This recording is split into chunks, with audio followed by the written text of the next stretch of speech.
and welcome back to the Celtic Forever podcast. We're going to go over Lazio versus Celtic on Tuesday night. The game is a 5:45 kickoff, so it's an early kickoff, everybody, just to let you know. Obviously, you'll already know that, but just to let you know anyway. We're going to go over the game tomorrow, some team news, stuff like that. And we'll go over the weekend's football as well, just a wee final touch on the weekend's games. Got John here with us. How you feeling after the weekend's football, John? Are you happy with the results? Are you okay? Are you not happy? What's your overall thoughts? No, I'm happy enough. We could have been 10 points clear, mind you, but look, injury time penalties. They're going to get all the help they need, aren't they? That's the way it's gone this season. Many injury time penalties have they had. I know we get a couple of penalties, but those were stone wallers, you know, it's undeniable penalties. Theirs always dubious. Yeah, and it's well, we can bring that up, John, because it affects us in the league. You know, that could have been us further ahead in the league. So feel free to bring that up, and I'm going to bring it up. I read, John, that Tavernier has had. Tell me if this is right. I don't know. It sounds too high.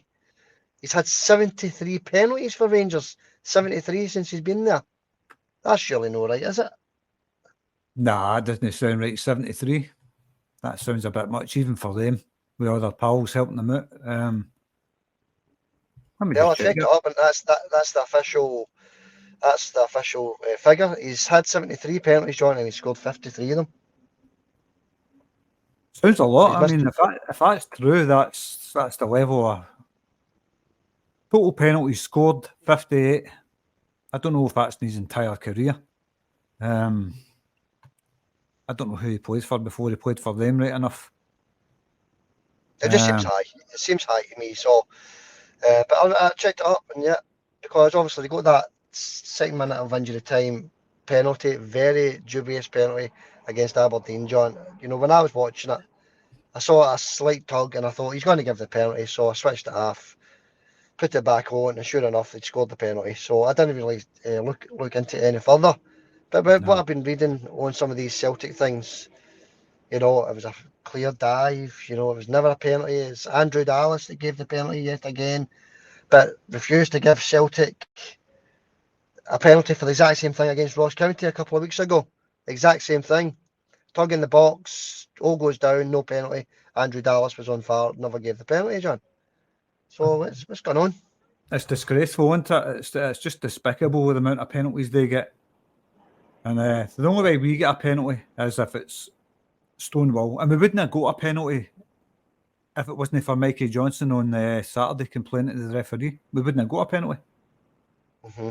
And he's clearly pulled back. He's gone to the back post to sell to tap the ball in, and he gets pulled back. And they weren't going to award that penalty if it wasn't for that boy Mikey Johnson bringing it up. Mm-hmm. Yeah. It was just, I'm looking at a headline when I was looking to see how many penalties Tavernier's had. There's a headline in one of the Google pages. James Tavernier on the art of Rangers penalty taking. There was a funnier one. The amount of penalties that guy's had, he should be good at them by now, you know. Mm-hmm. The art of Rangers penalty taking. That's the rangersview.co.uk. James Tavernier on the art of Rangers penalty taking. Look, if I was getting as many penalties as him, I wouldn't be missing any. No, definitely not. And I was watching the Rangers game yesterday, John. You know, obviously, I want Aberdeen to win the game, and they were winning the game all the way through. But I was watching that Cantwell guy. This guy Cantwell, John.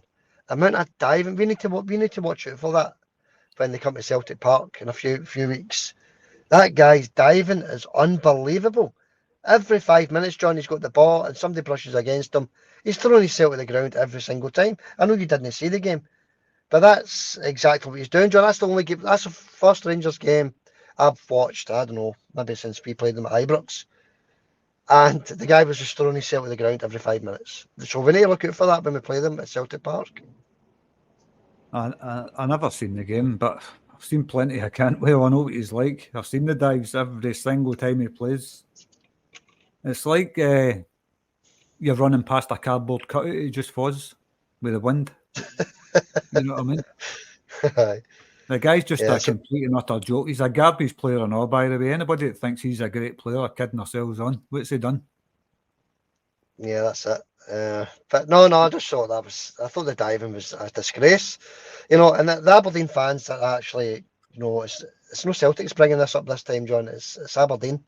The fans are raging with that decision they got against them on Sunday, that penalty in the injury time. They're absolutely raging with that. They're saying, what's the point in showing up for these games because we're getting cheated every time?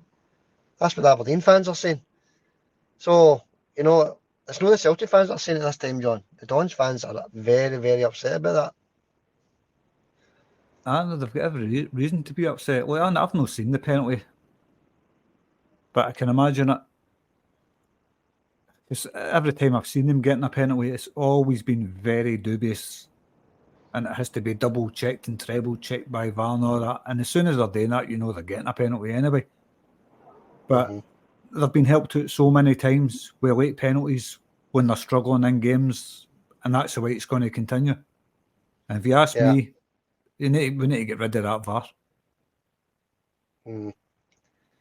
Well, it's, you know, it did help. But to be fair, it did help us at the weekend as well. We obviously got 2 penalties. But normally when Celtic get a penalty, John, it's when we're already 2 or 3-0 up. The game's finished, and then we get a penalty. That's the first time since VAR's came in, we've got a penalty when it meant something, when it mattered, if you know what I mean. You know, so that's one occasion. Tavernier scored 73 penalties for Rangers. He's took 73 penalties for Rangers. So, how do you feel? How do you feel about the, you know, still being 8 points clear with them having a game in hand? Are you quite happy still to be, you know, the same level of points as we were before the weekend's game? Aye, but before I say that, I'll just look. I'm not a fan of VAR anybody. I'll just make that clear to anybody listening. I'm not a fan of it. I hope they get rid of it. It's, to me, I don't like it at all. But 8 points ahead. Look, you've got to be happy in you after Saturday, after your struggles, try to break down that Motherwell defence. You know, a tad annoyed, John, that because of that penalty given yesterday, we could have been 9 points clear at this point. 10 points clear.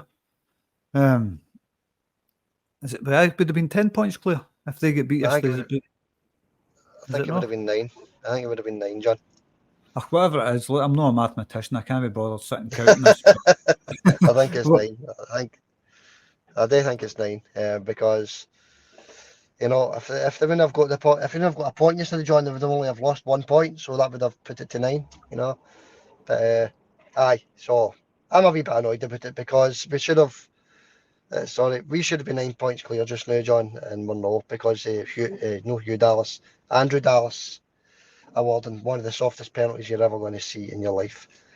But we'll move on, John. We'll move on. We've got the Lazio game to go over, so we'll park that there. We went through that in yesterday's podcast. And before we move on, if you could hit that like button, please, that would be appreciated. Just hit the like button. Yesterday's podcast likes have went a way up, so thank you everybody who hit that like button, and thank you everybody who viewed the video as well. And I'm going to have a wee touch on the promotion, John, as well, if you don't mind. This week's promotion is very simple.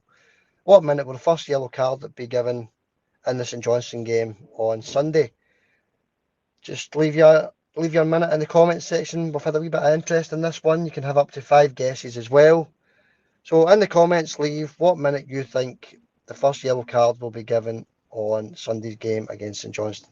Whether it's a Celtic player or whether it's a St Johnstone player, it doesn't matter. Okay.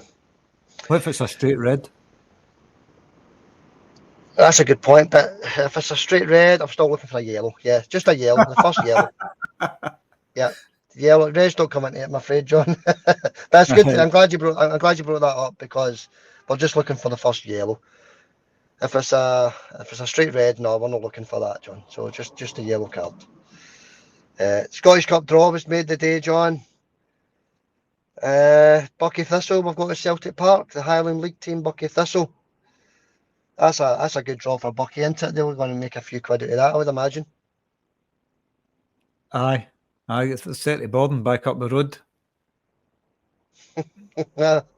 Well, I don't know. I think we can make a few shekels out of that, John. I think we'll make a few quid. Of course they will. I'm only kidding, Xander. Aye. That's good for the teams like that to come to Celtic Park, get a taste of the big league, you know.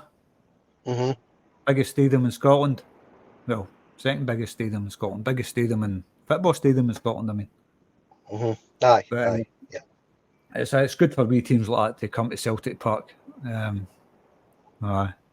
I wasn't even aware the Scottish Cup draw was made, to be honest with you, Xander. So thanks for letting us know. No, any bother, John. And that's the fourth round draw.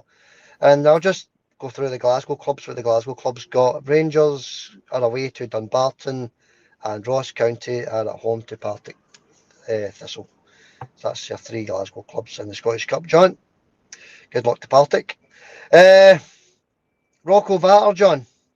Rocco Vatter. I thought he was already away, but obviously he's not. No, So I it's watched him interesting. the other night there, playing against Brighton. Under Right. 21s, whatever it is, it's called the Premier League International Cup or something it was. Mm-hmm. It was good, really Right. good. We Rocco Vatti played really well. What, do you not see that game? No. No, John, I didn't see it. No. It was on YouTube Live. Good game. Obviously by his commentary for the Brighton Hove Albion football channel. They were covering it, sorry. What Finished. was the score? Sorry. What was the score? Celtic were 3-0 down within half an hour. They brought it back to 3 each. And I was sickened with that last kick of the ball beat. And Celtic were all early. Since they scored the first goal, Celtic's first goal, It was all Celtic the entire game, pushed them back. Celtic looked more likely to score in the last kick of the ball. I can't remember how the goal was. Was it a free kick or something into the box and they scored for that? Last kick of the ball. 4-3. Good game, by the way. No, I didn't know that was on. But Rocco Vatter, I didn't know he was still at Celtic. I thought he was on loan, John. But it's of interest from Italy anyway. So, it looks as though he could be going away in January. He's nowhere near the first team, is he? Nowhere near it. Nowhere near it, but I think I've said before, he was the best crosser of the ball at Celtic. Now, the current team, I mean, I don't mean of all time or anything. I mean, the current team, we had nobody that could put a cross in like him. His crossing was immaculate. Until Palmer came along. Until Palmer came along, and Rocco Vatter could have played on the right. I'm not saying just as good, but he put in a good cross for the right. Rocco Vatter. And Palmer on the left, swinging in dangerous crosses. Two of them can really cross the ball, But no, I'd be sad to see him go, actually. I've seen a lot of potential in Rocco Vatter. We'll watch his space for that one, John. I just heard there's a bit of interest from Italy. So we'll wait in January and see what happens with Rocco. Before we move on to the Lazio game, John, we're nearly there. The Postecoglou, that's another defeat. That's 3 defeats in a row for Postecoglou, John. Looks as though the new manager bounce is over there. I think they got beat 2-1 with Aston Villa at the weekend, was it? Aye, Aston Villa, aye. What do you think's going on there, John? 3 defeats in a row, and I think they were at home, Tottenham, were they not? They were at home, and I tell you what, the next game's against Man City away. That'll be 4 defeats in a row for them. So, I think you're looking at a possible second soon. All right. I don't know about that. I don't know. He must be still quite close to the top of the league, even though it's 3 defeats in a row. He must be sitting, 4th or something? I don't know. I just thought I'd bring it up anyway because I've saw that's his 3rd defeat in a row. That's no great, is it? And anybody's book after a great start for Postecoglou down there. All right, John, let's get into this Lazio game tomorrow. Do we need to? So the game is on BT Sports, John, right? Or TNT, I think it's called now. It's a 5:45 kickoff, 5:45 tomorrow, Tuesday night. Let's have a wee look at the odds, right? We always like to do this before a game. So Lazio's 47, John. The draw is 72. and Celtic are 11-2. Odds are not that bad. They're giving Celtic a wee chance there, I think. What was Celtic odds again? 11-2. 11-2. Roughly 5-1. I don't know. I don't gamble, as you know, but I suppose it's no bad. Like Wee last chance of a time, draw, maybe. Wee there's draw, a- maybe. like Celtic were very, very, very unlucky against them at Parkhead. They stole that win. You know, they stole that. Celtic were the far better team than them. I'm not saying it's going to be the same in Rome, but I fancy our chances of a draw more than I did against Atletico Madrid. Yeah. And obviously Lazio coming off the back of a 2-1 defeat against Salernitana. 2-1 defeat. They lost away from home, John. So their confidence maybe shook a wee bit, hopefully anyway. Hopefully. So, there's always a chance. That's what I'll say. And I actually think we're going to do something tomorrow night, but we'll get to that, John. We'll get to that. So let's have a wee look at the first goal scorer. We'll start with the Italians, John. Immobile, 41. Pedro, 71. Felipe Anderson, 13-2. That's the odds in the first goal scorer for them. For Celtic, first goal scorer odds, 10-1 Kyogo. I don't understand this one. Tilio, 13-1. Has played 7 minutes his full Celtic career. 12-1, and an outside bet, John. If you want Callum to score the first goal, you're getting 40-1. I thought you said Frank McCallum. Callum, aye. Frank McCallum to score the first goal. Aye, Callum McGregor, 40-1, John.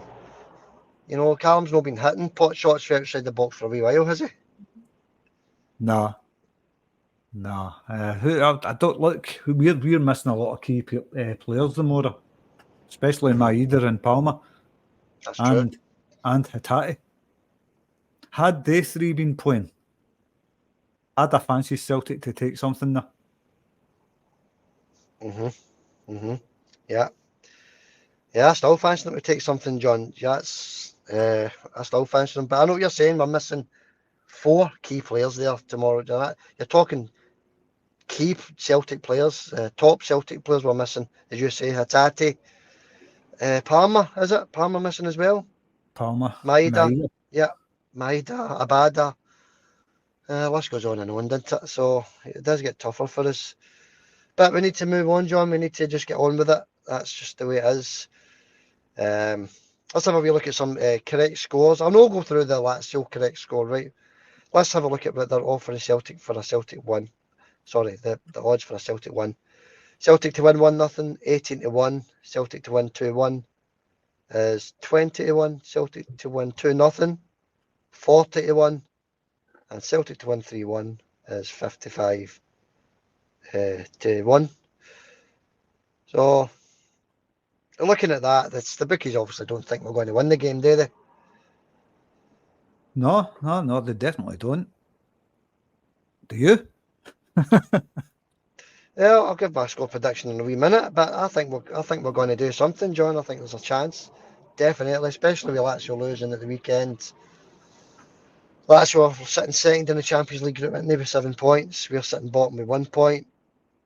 So it's a must win for Celtic. If we're going to have any hope of getting into that Europa League, we've got to beat them tomorrow. It's as simple as that. Aye. Look, I can't stand the Champions League. You know my feelings on it. I hate it. They get into these games with red. It's I've never liked it. I can't help it that I'm not a fan of that competition because it's a pals act competition. I've always seen it like that. They cater for the big teams, and teams like us are left behind. We don't get anything in it. The referees are terrible on it. I just don't like it, Xander. Yeah, that's fair enough, John. I'm not too keen on these big defeats myself, but there's no better feeling when you come out of a Champions League game where you've took a big scalp. There's no better feeling. Let's have a wee look at the forum going into the game, John. The last 6, right? So Lazio, they've obviously lost at the weekend. So they've lost, drawn, 1 lost, 1 lost. So that's 3 defeats and 6 they've got. Celtic's form is, well, they drew at the weekend, so it's draw, 1 loss, 1 draw, which is 1 loss in the last 6, John. So our form is a wee bit better going into the game on Tuesday night. Aye. Doesn't go for nothing in the Champions League. It's a totally different competition, isn't it, Xander? It's just a different class. Both teams will be up for it tomorrow. When teams play in that Champions League, doesn't matter if you're a team the size of Real Madrid or a team the size of Celtic. Both teams will be up for it 100%. I know we're not playing Real Madrid, by the way. I'm just using that as an example. I think Real Madrid's a far bigger team than Lazio. But it doesn't matter what the team is. Every player's up for it 100%. You see the best. You get the best out of the players all over Europe in the Champions League. That's when you see players at their best. Yeah, definitely. And the two things we've got to avoid: an early goal, losing an early goal, and a red card. We've got to avoid the two at all costs if we're going to get anything out of that game on Tuesday night, John. Look, we've had 3. I need to stop saying look every time I speak. Look. I'll say listen for no one. Listen. Look and listen. You look and listen to me. I forget what I was going to say now, just carry on. No, the red card and the early goal we need to avoid at all costs. Aye, the red card thing. We've had 3 red cards in the Champions League, and every one of them wasn't a red card, in my opinion. Yeah, I agree. It seems to be you go near a player now, it's any sort of contact in the Champions League to getting booked, any sort of tackle, you're getting sent off. It's very tough, very tough. That's, as you say, 3 red cards. For what? What were the red cards for? There wasn't a dirty tackle there. Aye, Maeda got a red card for getting crippled for a month and a half. He got a red card for a bad tackle on him. Yeah. Who was the other boy that got sent off in Feyenoord? Thiago Home, never a red card. Yeah. And Lagerbielke, was Lagerbielke got sent off for a penalty? Lagerbielke, he just put his arm on top of a boy and they get a penalty and they're sending off for it. But like I says about the last time we played in the Champions League, that foul on Maeda for 15 yards, he was dragged back into the box. Far worse than what Lagerbielke done. Nothing given. No penalty, no nothing.